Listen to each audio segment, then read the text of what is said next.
My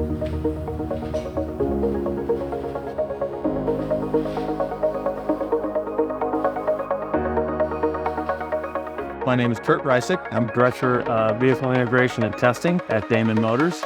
Today we're going to talk about our Bapro Dyno and our Damon Hypersport.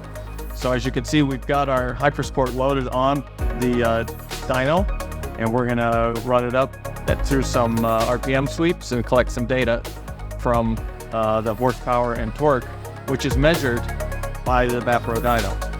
Having a dyno allows us to perform testing on the motorcycle in a very specific and controlled manner.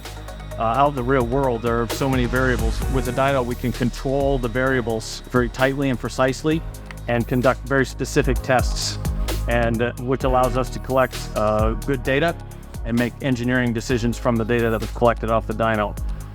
Using a dyno to test allows speed and efficiency. We don't have to pack out all of our gear and the motorcycle and drive to a proving grounds or a test track. We have this tool right here in our shop. We can load the motorcycle and begin our test plan in the morning and collect data and have good data at the end of the day. Recently, we tested motor control software. The dynamometer allows us to see the curve, the torque curve in the graph. If we see a flat spot in the torque curve, we can change some parameters in our motor control, run the test again, and see the improvements very quickly.